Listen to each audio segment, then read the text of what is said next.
Welcome, everyone.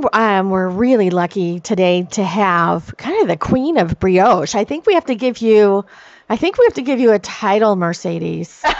And I think we're going to make you the queen of brioche. What do you think? Oh, I like it. Do I get a crown or I, a special I, outfit? I think you do, or maybe like a brioche crown or something, right? It has to be knit in brioche if you're the brioche queen. So, Hmm. so yeah, and I know it's one of the most frequent emails I get from people on the Planet Pearl how to video channel is, will you Hmm. please do a video on brioche? So I know people love brioche, and we're going to talk today about not only the book, but your crafting class and your interweave DVDs and all the places where people can get some help for brioche. Because I think once you get the technique down, it's brioche is not scary, right? So No, no, not if you break it down into small enough steps to begin with, yeah. and then it makes more sense. Well, and also one of the things I really loved about this book, which we'll show a preview of later, is that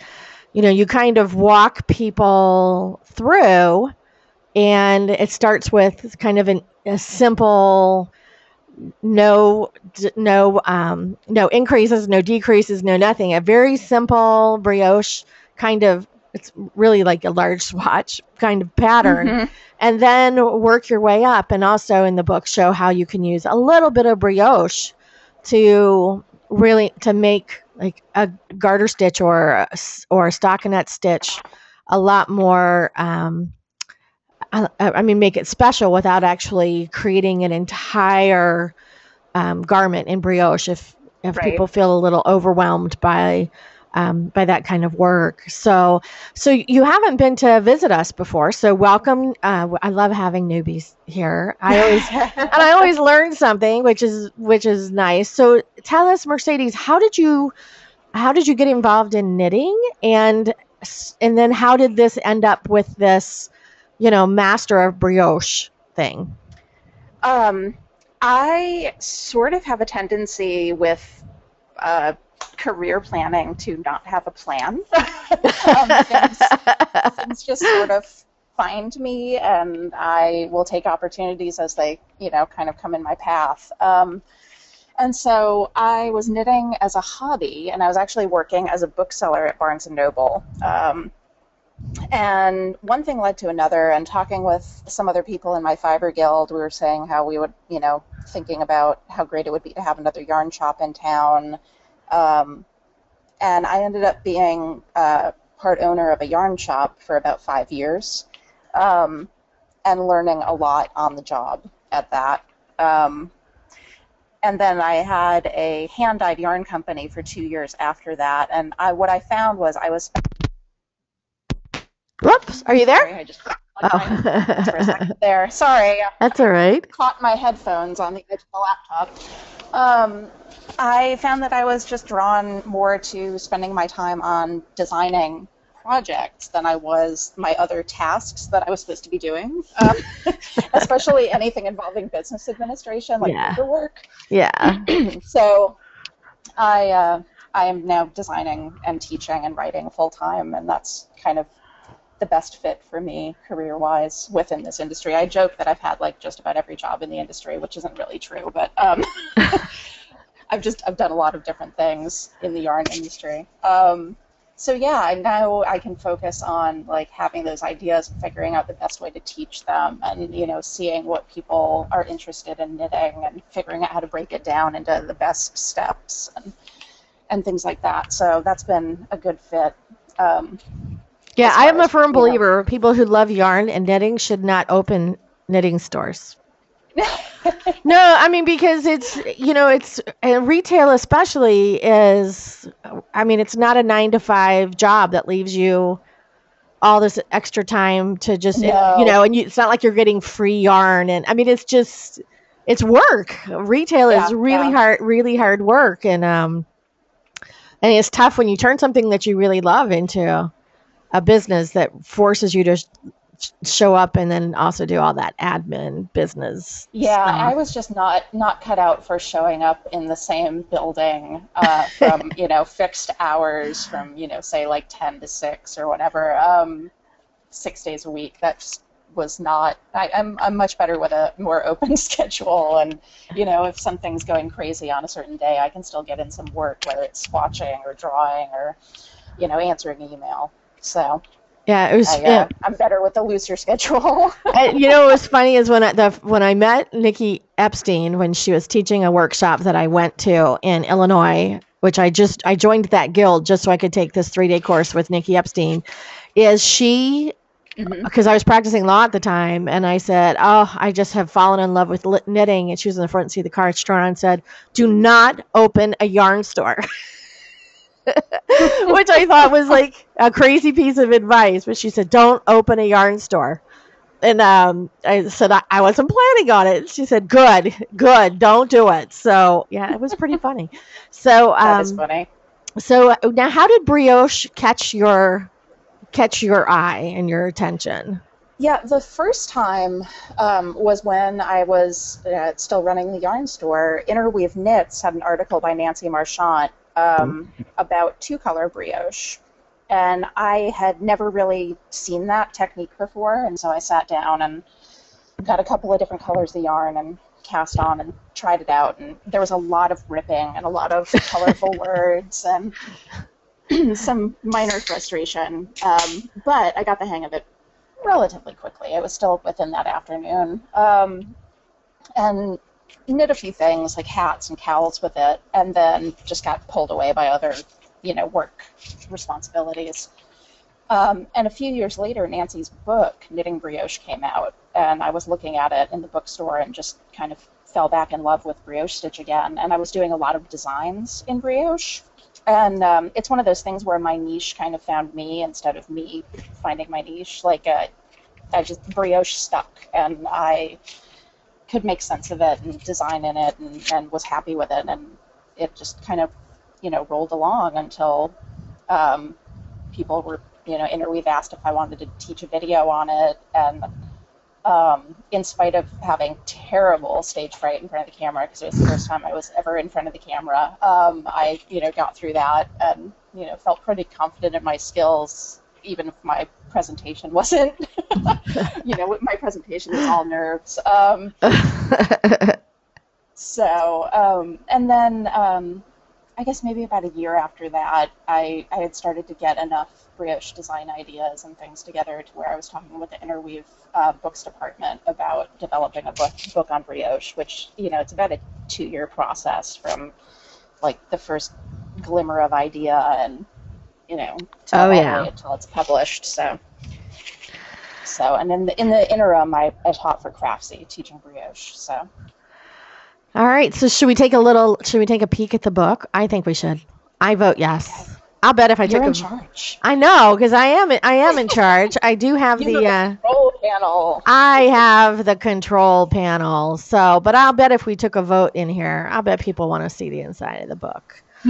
So, because I know when I first got my advanced copies from Interweave now come via PDF, which I love, because I can keep them on my iPad as well. Mm-hmm. Well, some of them I moved to my iPad as well. This one I moved to my iPad as well, so I can take it with me. It's not only beautiful, but it's kind of aspirational in terms of, especially the 2-color brioche, which I had seen projects done in it, but I wasn't really familiar with the technique, and it's just.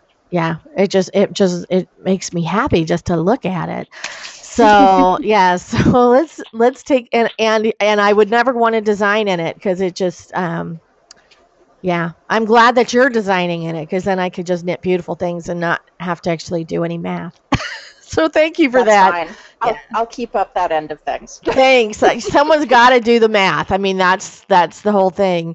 So we were talking earlier about how the book starts with, kind of a simple in the round brioche, kind of get the technique down, but still, not wasted on a swatch, but to make something beautiful and useful and great for gift giving. It's always nice when your test projects can serve so many purposes. But this is really pretty. So tell us about kind of the idea behind this cowl. It looks really soft too. Yeah, it is soft. It's Lorna's Lace's shepherd worsted, Oh, which is a nice. really soft superwash wool. And it's hard to tell from this photo, but in person, like the yarn's got a little bit of depth to it because they kettle dye. They're solids. But yeah, I'm a big fan of a cowl for a test project, like especially for new techniques you're not sure of. Anything that you can do, like knit in the round, to just do like a tube. It's sort of like a swatch. It's a little bit bigger, and then you get something functional when you're done.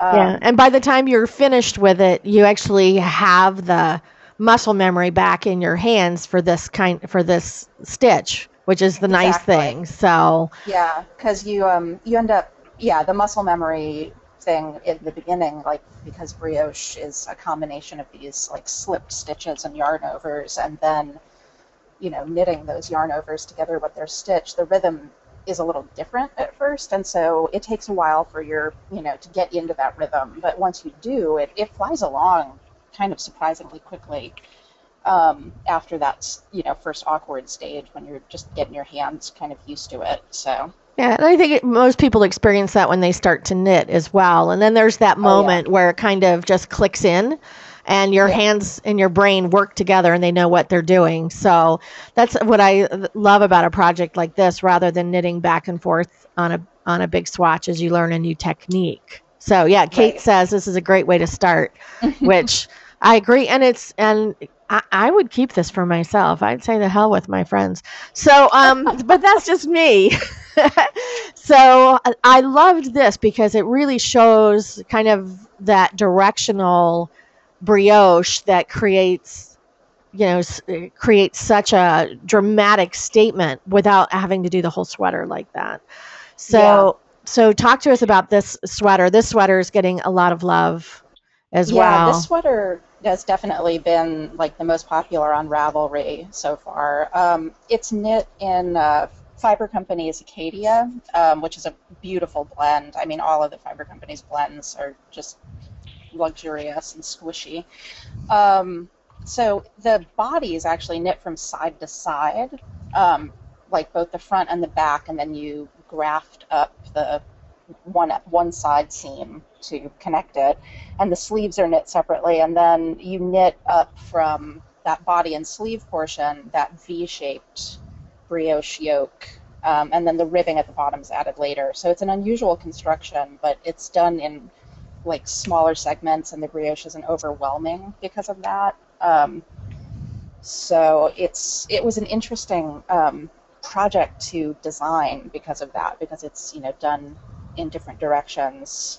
Yeah, I think that keeps Sleeves you knit from up from the getting too hem and body bored. knit side to side, and so Yeah. I was really Especially when happy you're with knitting a lot of that. stockinette, it's nice to have something that breaks it up as well, so that Right. you don't get bored. So it's Kate says this is beautiful and it's her favorite. And Candy would like to see this to see what this looks like on someone with a big chest because she really loves it. And Roxy said she thinks it would flatter any chest, which I do too. I think it's fitted enough. I think that's the problem with a lot of sweaters, especially if they're sized for larger chests, are they're not fitted enough, and you end up with sweaters that hang from your breasts and aren't really Right. particularly flattering. Well, and Yeah. that's nice. The brioche on this, especially done the way it is in combination with the stockinette, brioche is extremely stretchy. And so it will shrink or expand as needed without looking like it's being pulled too far. So it would Yeah. be a nice fit. Yeah, and you can see like the little tiny bit of difference that you can pick up in the photo of the brioche over the shoulder versus Hmm. at the center where it has no where it has less pull on it. Right. Although this model is not flat chested by any stretch of the imagination either. So, and I think too the direction of the stretch when you knit stockinette side to side is a little bit different too, and it gives you a closer body fit too. So Right. it kind of all works together. This is really pretty. So Roxy says that with a little change, this would be a very cute cardigan as Oh, well, yeah, which I that's agree. true. I agree. It's really pretty. And the color is just, it's one of my favorite colors too. So that doesn't hurt. And I love this. I wish my son were still living in Brooklyn. So instead of New Orleans, because I would knit him this sweater. I would cast it on tomorrow. I just love the mix of textures on this, and just the use of the brioche on the sleeves and the shawl collar. Can you tell us about this project? Yeah, I was trying to imagine. I'm another one. Like I live in Alabama, and so I used to knit my husband's sweaters every year. But realistically, we just don't get enough weather for him to wear them. But I was trying to imagine like what kind of sweater I could make for him that would, be something he would wear and would look good on him. And this is one of the ones that came out. And I really love saddle shoulder details. So this has a saddle shoulder. The brioche ribbing on the sleeves goes up and then narrows down to a saddle tab on the top. See that? And so the shaping at the top shoulder on the body, front and back, is actually dropped a little lower than it normally would be to accommodate that saddle shoulder. And I love a shawl collar. Like for both men and women, I'm a big fan of a shawl collar. Yeah, it's it's a classic look. So yeah, and Mary says this is a very handsome design, which I could not agree. Uh-oh. I could not agree more. I am having trouble hearing you. Are you there? Oh, there you are. Okay, but sound cut out for a second. Oh, well, I'm busy muting a bunch of other people, but I did not mute you. So, okay, so yeah, and my husband never wore sweaters either. And Kate was saying, I wish my husband wore sweaters. And he came up. We had Thanksgiving at our cabin in the North Carolina mountains a couple years ago, or I guess last year, and it was. To say it was cold would have been an understatement, and he's changed his mind on sweaters because we live in Florida most of the year. But this is just really beautiful. And what stitch are you using on the body there? It's a double seed stitch. Oh, it's just beautiful texture all the way around, which I'm a big fan. If you knit in solid colors, that you got to add the texture to it. So yeah, definitely. Yeah, otherwise I get bored.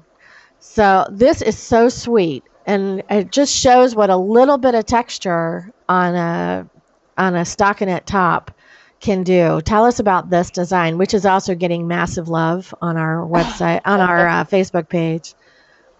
I had seen on Pinterest, actually, somebody who had a little article how-to up about smocking brioche stitch, which made perfect sense to me because it's, sort of like the pleats are built into the fabric that you would normally do for smocking, where on smocking woven fabric you use a pleating machine, and so I was like, I want to do some piece in the book where I can put some smocking on there and use that as one of the details. So this was what came of that. I wanted a relatively simple garment, so it's a slightly A-line, blouse style construction with a deep neck and little cap sleeves, and there's a little gather on the sleeves just above the hem of the sleeves, the sleeve edging.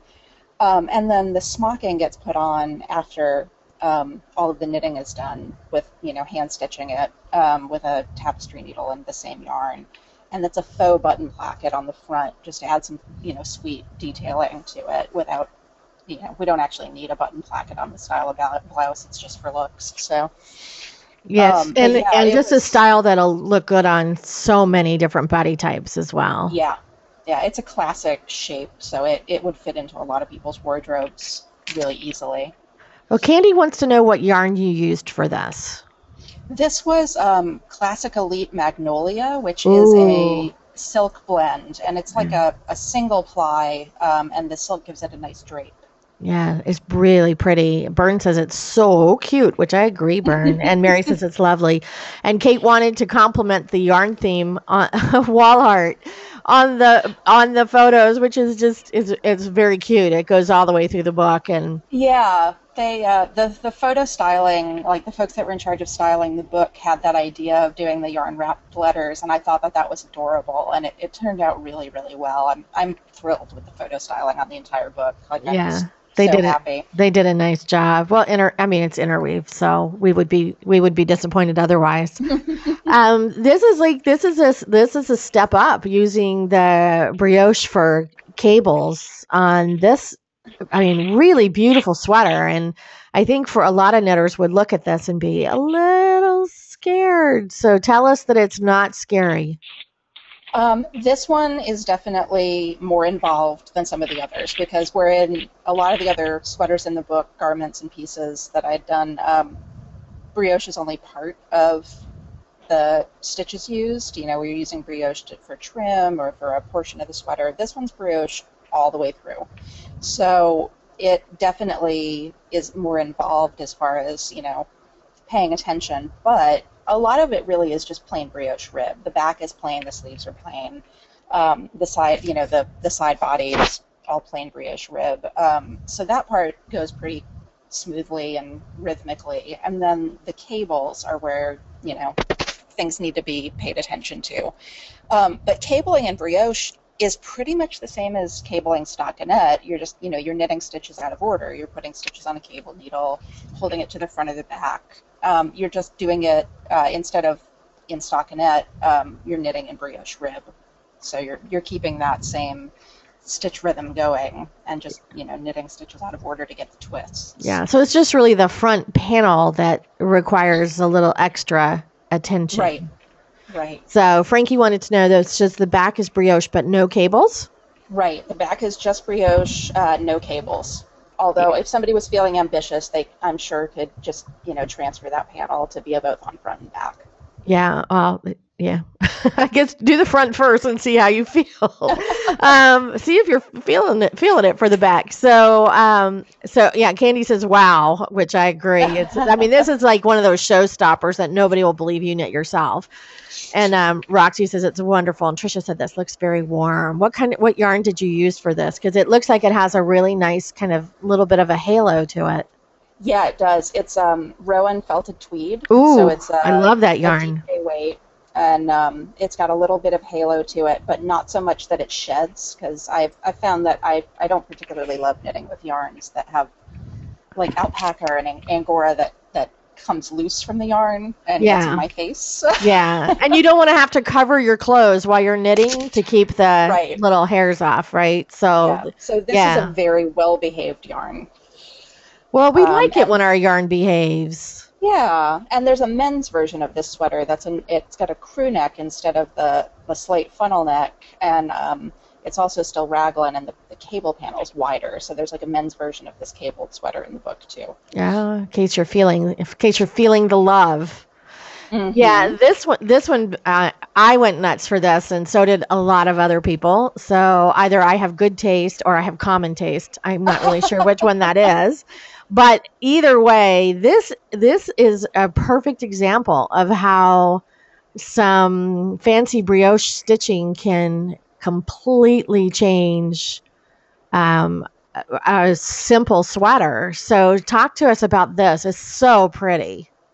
Yeah, I was playing around without even knowing what kind of garment I wanted to put it on at first, just playing around with the idea of a reversible cable stitch, because brioche ribbing is reversible. It looks the same on both sides. The same as regular ribbing looks the same on both sides, those knit and purl columns.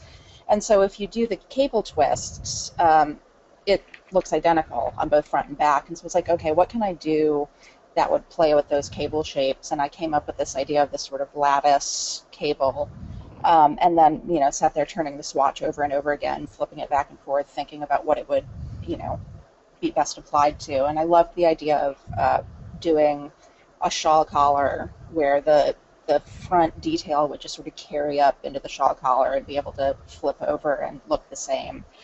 And so from there, I decided to just do a one-piece construction where it's a garter stitch dolman style sweater, and adding in the cuff trim and coming up with the best shape for that, so that, because dolmans can be bulky if you're not careful. So I mean, I like that shape, but I wanted to make sure it wasn't too big. Yeah, and it's cut close enough to through the body that you don't get that huge baggy piece underneath the arm. So, and let's see. So we have questions. Oh. So So Trisha says this is classy. I get it, Trisha. I think you're absolutely right on the button. Candy says they just keep getting more spectacular, and we're not even done yet, Candy. You just wait. Bert says this is her. Thank you, Candy. Bert says this is her favorite, and Roxy loves the collar and cuffs and the reversible nature of it. And Frankie wants to know: is there a closure hidden by the hand? There is not. It doesn't have a closure. It's an open front, and there's actually a bit of a gap between the lapels, so that it's not meant to overlap. Although, if you wanted to, if it was sized appropriately, I don't see why a shawl pin couldn't be used to close it up. Yeah, exactly, or a hidden hook or something that closes it at the middle. So, and as I see, Trisha was asking about side to side. Yes. Knitting. Yeah, she says it looks like the body is knit side to side and wants to know, can you set in sleeves in a side to side construction? It's actually knit not side to side, but the two fronts like straight up to the shoulder. Well, and casting on stitches for the sleeves as you go when you get to that point, and then down the back, and the back is all just garter stitch except for the sleeve trim. So with that one, because of the way it's shaped, there'd be a pretty significant amount of math if you wanted to change the shaping on this from the dolman to a 7 sleeve. Like that would be sort of going back to the drawing board. Yeah. So, yeah, Mary says the reversible part next to the garter stitch is very clever. It looks simple and then complex altogether. And Mary wants to know if there are short rows for the bust. There are not, because it's a kind of relaxed fit sweater, but if you wanted short rows, I don't see why you couldn't incorporate them into the garter stitch on the sides of the two front panels. I if you need a little extra to add. Yeah, if you need a little extra space there for curvy girls. So, yep. So, and on we go. So this is the first of the 2-color, which I think the 2-color brioche looks like magic to me. I would have, when I first looked at this, before I knit that much, I would have thought all this was embroidered on. It's just, it's magic. It's just magic. So I love that you start with a small 2-color project before you move on to bigger investments and maybe more hair pulled out. So well, that's just sort of good advice for any new technique is, start with something small, see if you like it, get the hang of it, and then move on to something bigger. Yeah. So, and this is way better than knitting a swatch. So while you get the hang of it, because hats can be very, very forgiving. And of course, you're knitting in the round, which keeps you from having to do anything going back the other direction. So, right. So talk to us about this project. Yeah, this is it's sort of a slouch beret style hat with 2 colors of Fancy Tiger heirloom, which is an American bred Romney style wool. So it's got a long staple length. It's a very rustic kind of wool, and they have these over-dyed colors on the natural wool that are just beautiful. So this was 2 colors of that, and using the shaping techniques. You can use shaping, the increases and decreases, to manipulate these brioche columns into pattern. And on this, there's a leaf shape that starts to emerge that sort of converges at the top where all the stitches get decreased down. So there's these, leaf motifs throughout the hat. And the nice thing about knitting 2-color brioche is it's not like doing stranded knitting. It's more like doing mosaic knitting where you're only using 1 color at a time. So you use, say the lighter color and go around and, working stitches alternately, doing brioche knits and then doing your slip-on yarn overs with the 1 color, and then you come back to the beginning of the round, drop the light color, pick up the darker color, and then work your way around again using the second color. And you just alternate like that using 1 color at a time. Yeah, so it looks a lot more complicated than it is. Yeah, it looks more complicated than it is. And for a lot of people, 2-color brioche it helps them learn brioche a little easier because there's a differentiation Oh, between the columns. so they So can for see the difference. yeah, some visual learners do better with two color versus one color. It just depends on the student and the knitter. But yeah, a lot of folks are what the two color knitting really the two color brioche gets them to fall in love with the technique and be willing to try something new, and then all sorts of options open up once they learn the technique. Yeah, so pretty. And I want somebody to knit that for me. I'm sure someone in the room is going to volunteer. Someone in the room is going to volunteer to knit that hat for me for Christmas, right? Yeah. So, so this is pretty because it reminds me so much of what I guess we used to call like shadow knitting, and Right. so the color blocking on this is so pretty. Tell us about this project. This one, I really wanted to do something with a technique called syncopated brioche, and what that is when the fabric is facing you, you'll see that the knit columns are predominantly one color. That's what pops to the forefront is the knit columns on the fabric, and then the purl columns kind of recede into the background. So on this, it's a gold and a plum. But then you can do syncopated brioches where you all of a sudden just swap out what the dominant color is, and all of a sudden all those knit columns are, popping to the front in the opposite colorway. So what was a purl column becomes a knit column, and vice versa. And it sounds complicated, but it's actually really simple. There's a transition row, and then everything just kind of switches. So that's what this was, and it starts from the top down. I did a top-down set-in sleeve construction with little saddle tabs and short sleeves, and it's all one piece, so it's seamless construction. Oh my goodness. Wow, it's unbelievable. And I think Mary's asking about what colors. What yarn were you using on this? This was Sweet Georgia. Actually, let me grab my copy of the book on the coffee table here. I can see what the colorways are called. I can't remember off the top of my head now. Yeah, it's just really but it's sharp. a Sweet Georgia DK, DK weight, and they're superwash DK in black plum, and gold mine. So pretty. It's another one of those hand-dyed yarns where the solids have a lot of depth to them. So there's some minor variations that give it some visual interest. Now I've noticed most of the projects in here are using worsted or DK weight. Can you knit brioche in a chunky or bulky weight? You can. I probably wouldn't recommend doing a garment in it because that would be that brioche ribbing itself is a thicker fabric, and doing that in a heavier weight yarn would make a pretty thick bulky fabric.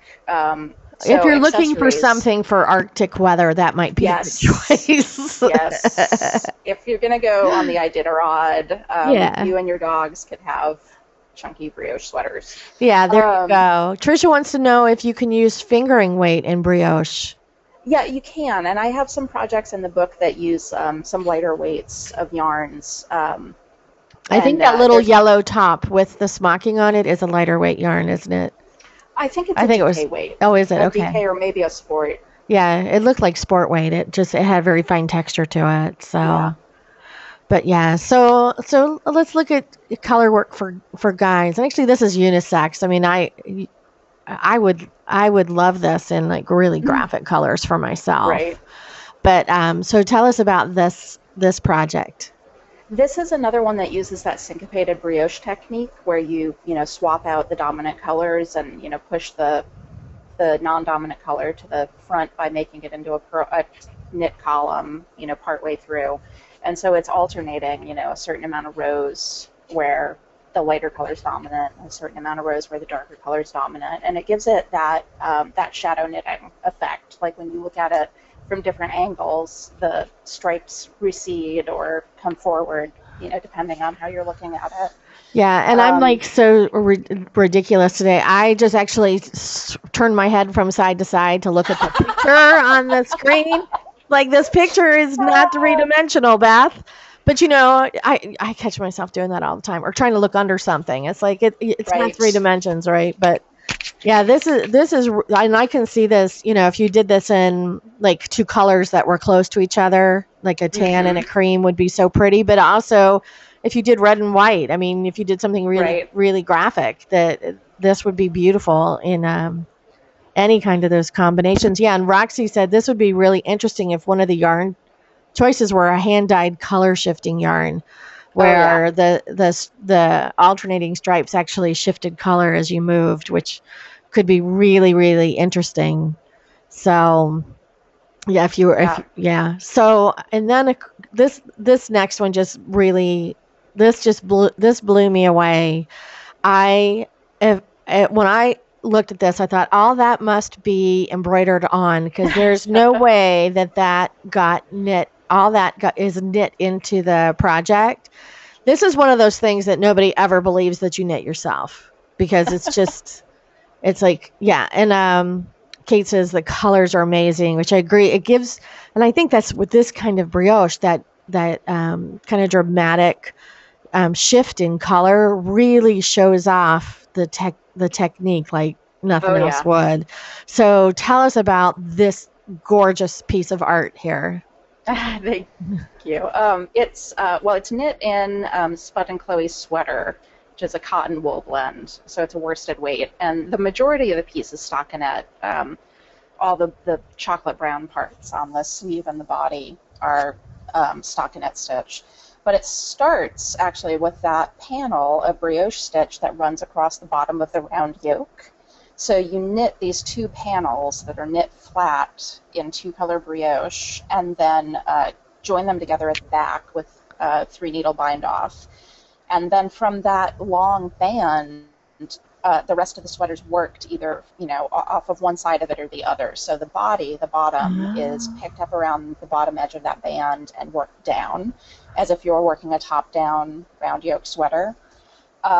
And then the red ribbing on the round yoke is picked up on the other side of that band and knit up towards the neck with some decreases worked into the ribbing to shape it into that, flattering lower round neck. And then the button bands are picked up and knit, and the pockets are just little patch pockets done in the same technique as the band of two-color brioche and sewn on.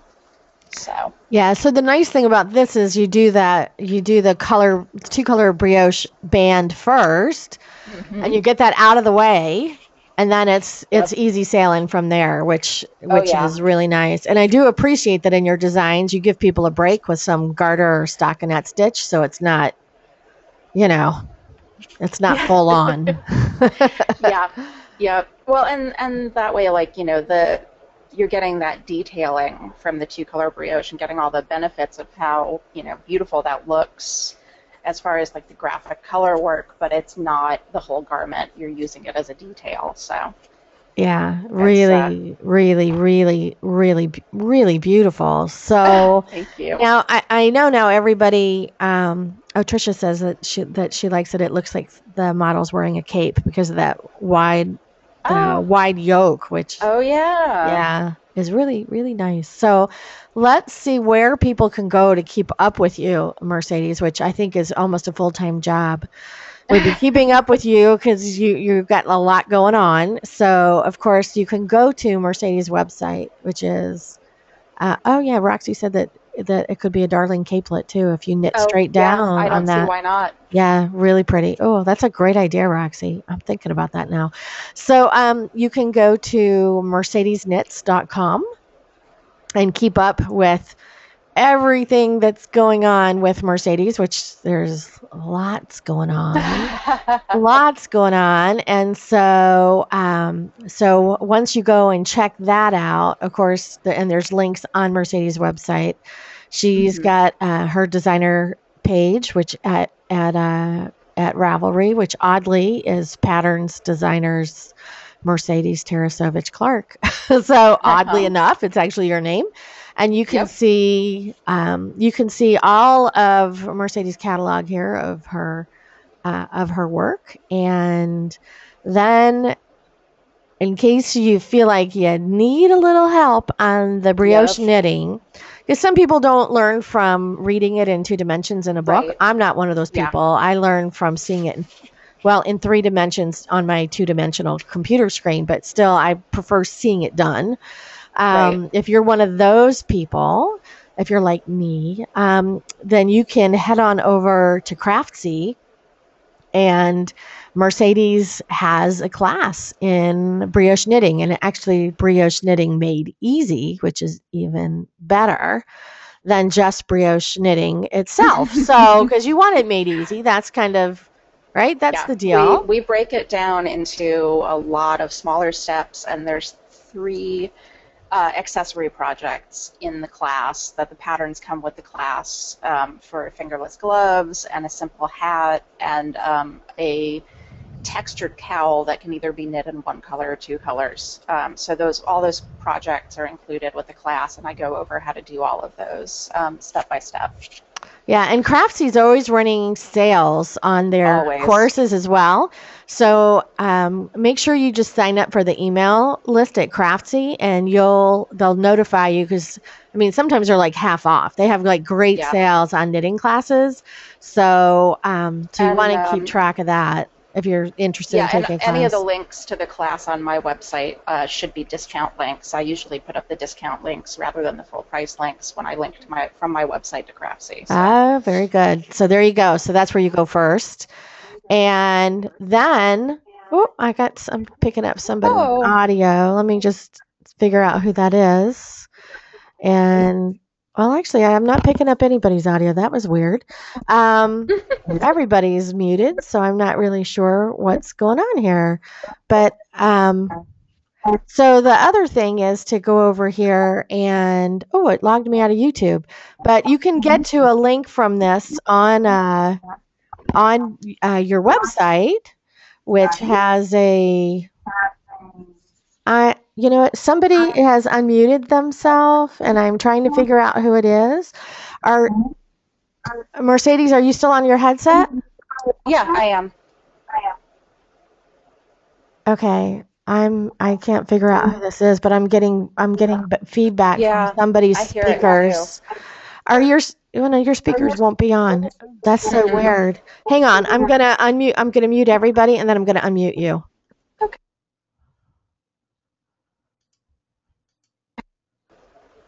All right, Mercedes, now it's just you and me. Okay, so yeah, there you go. Much better. So that was a little weird. So, all right, so Knitting Daily, which is Interweave, also has a video, a DVD on brioche knitting, hosted by Mercedes herself on her big screen debut. So, and I was so nervous. Well, the nice thing is the people at Interweave are so nice that I can't imagine that it was, that they made it as little scary as possible, right? Yeah. So here, so this gives you a preview of it and a link to purchase the DVD as well. So if you would like to watch it in over and over and over and over and over again in the comfort of your own home. So you can check that out on YouTube as well. And also you can head on over to Pinterest if you're on Pinterest, which I just love Pinterest. So, and Mercedes has Mercedes Knits Designs Pinterest board, so you can keep up with what she's doing. What is going on today? So, and then of course, we're giving away a book today, and during the live event, and then we're also giving away a book on Facebook, which I think you can enter through Saturday, maybe. We're giving away a copy on Facebook as well, and that's Planet Purl's Facebook page, which would be facebook.com/planetpurl, all one word. You can head on over there, of course, to enter. But if you don't win a book and your local yarn store doesn't have it, because that's always the next place you should look, is your local yarn store, because we like to support them, then if you head over to planetpurl.com and click on books, you'll see Mercedes' book is right there, surprisingly. Yay! Yay! And some of the samples from the book. And you'll see buy the book through Amazon and support Planet Pearl, which, gives us a little bit of a commission that helps pay for things like our GoToMeeting interface for our live events. So, yep. So, thank you so much, Mercedes. What's up next for you? I'm working on some designs for the fall, and I am getting ready to teach some workshops that go with the book, which I will list on my website once they're solid. Still getting some dates figured out. And then I'll be teaching at Interweave Yarn Fest in Loveland, Colorado in April. And I'll be teaching some brioche classes and some short row classes and embroidery on knits. So that's coming up in the new year, if anybody's interested in that event, which is always a ton of fun. And that's hosted by Interweave. So yeah, and that much yarn in one place is always a little overwhelming and fun. And fun. Yeah. So, and knitters are just the nicest people in the world. I have to say, I much prefer the company of knitters to the company of the lawyers that I used to work for and with. I love my students. So. Yeah, and people in classes are always so helpful with each other, which is one of those things you just don't really see elsewhere. If you happen to be sitting next to somebody who's a little less, a little less experienced, is that you help them, and if you're sitting next to somebody a little more experienced, they help you, and it's very non-competitive, which I love. Yeah, I love that about knitting. Yeah, and I always end up learning something new every time I teach at one of these events. Like, I learn from my students. Definitely every time. So yeah, so it's something for everyone. So, well, thank you, Mercedes, for joining us. When can we expect the next book? Oh, I don't know. Are you taking a little break right now? Yeah, I'm getting out some other ideas that didn't get to come to fruition while I was working on the book. So just some individual patterns and things like that, and kind of giving my brain a reboot. Yeah, well, and after finishing a book, you kind of need to. There needs to be a little downtime, right? So, yeah, and Candy says she loves knitters. I agree, and that this is a great book, which hopefully will send people off into like brioche heaven, where they're going to learn some new skills. I want to have like a little army of brioche knitters. Hey, count me in. All right. Count me in. Yeah, there were a couple of patterns in here that really